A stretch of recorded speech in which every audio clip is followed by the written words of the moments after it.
Good morning and welcome on in to North Dakota today on this Friday. I'm Tatum Miller. And I'm Griffin Serio. Well, we made it. Weekend finally tomorrow. Feels good to be Friday. It really does. Oh, yes, it does. And we have 40s coming up this weekend. It's going to be balmy. I know, especially compared to what we have been seeing. Great chance to get outside.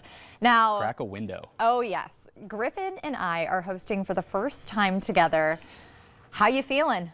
We're not on our couch at home, that's for sure. No, we are not. This one's pretty comfortable, though. I like this one. Maybe we'll take it back. But we are, of course, repping our red, white, and blue. Now I'm missing out on my red. I was going to wear shoes. I know. I tried. Even though Team USA is feeling a little down today. Last night, the Four Nations face-off. The final took place at the TD Garden in Boston as Canadians looked to take down the Americans after their earlier loss in the tournament. So actually, our coworker Jordan Redmond flew to Boston yesterday. She's the biggest hockey fan I know, and she sent us this video. Check out how cool her seats are.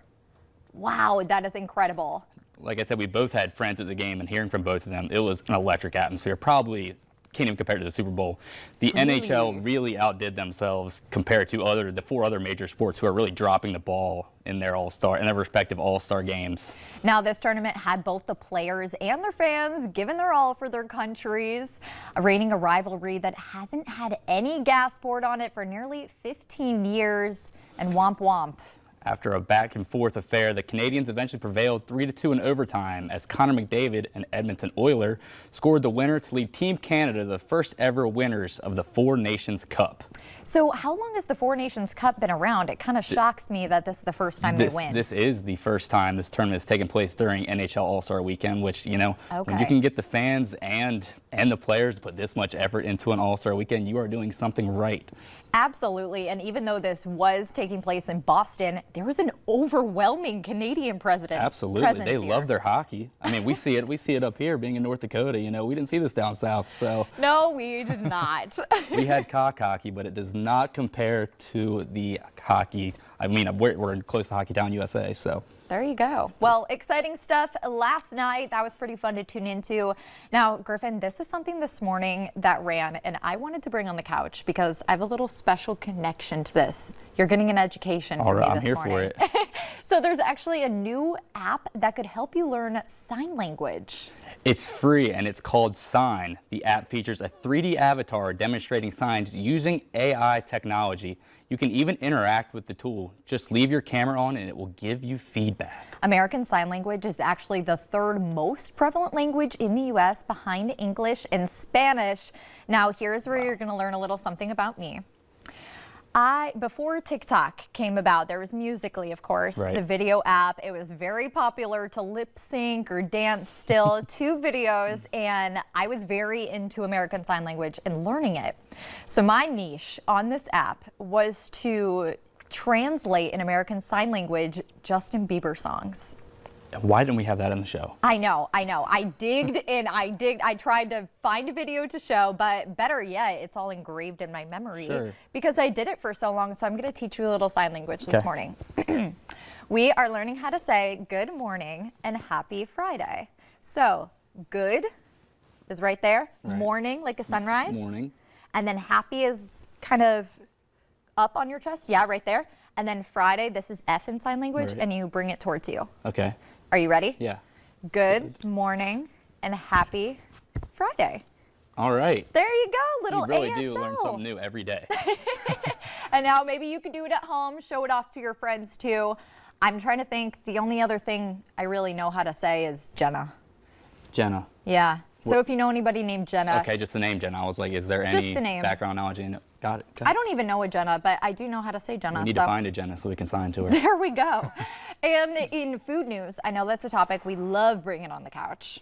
It's finally here, and after weeks of rumors, Wendy's Thin Mints Frosty now hitting menus nationwide starting today. The dessert is based on the popular Girl Scout cookie, and it mixes Wendy's chocolate or vanilla Frosty flavors with a minty cookie crumble.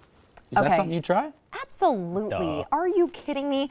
Thin Mints are probably my favorite flavor of Girl Scout cookie, and you like them too. I do. We haven't gotten any this Girl Scout cookie season yet. I know it just kicked off. We did have that segment not too long ago, so we'll have to Any Girl Scouts that are willing to come give us some cookies, we are here for it. We are welcoming them with open arms, and I was going to try to get Frosties for today's segment to taste test, but Griffin informed me they won't start serving them until noon, even though they're open at 6:30 a.m. So that's going to have to be a Monday thing.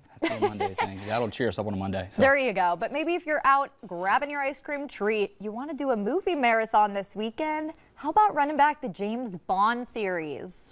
Well, perfect timing because it'll probably take you up until the new movie's release date to watch all 27 movies. Yeah, this is a huge franchise, and the latest James Bond twist isn't even about a plot line or the character himself. It's actually about the business of Bond, with Amazon MGM Studios set to take creative control of the franchise. So Michael G. Wilson and Barbara Broccoli, the pair who have brought the Bond films to theaters for the better part of more than 60 years, they're going to remain co-owners of the franchise. They create a joint venture with Amazon MGM that gives the creative reins and control of all future productions to the company. Amazon acquired the rights to distribute all 27 movies based on Ian Fleming's books when it bought MGM for an $8.25 billion in 2022. Wow. MGM's 007 movies are the studio's most lucrative intellectual property. And I think that sums it up pretty perfectly. 27 movies. I don't know how the actors are getting tired of filming the same things. I mean, for one, I didn't know there was 27 movies. I thought there was 8, but I'm also not very versed in the James Bond world.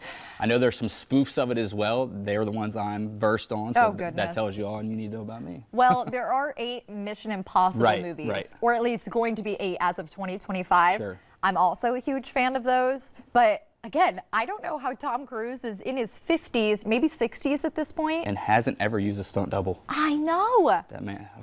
Oh, okay. Retirement is going to hit different for that man. Yes, it is my guilty pleasure, though. So this is a new binge we'll have to take on after the nice weather this weekend. Sure, because we're going to get outside and we're going to do some outdoorsy things. Heck yes. Okay, well, with summer and wellness on our mind, we've got some segments to line up. And coming up next, right after this break, we're joined by Steffi Wellness. I love her. You're going to want to take a listen to this.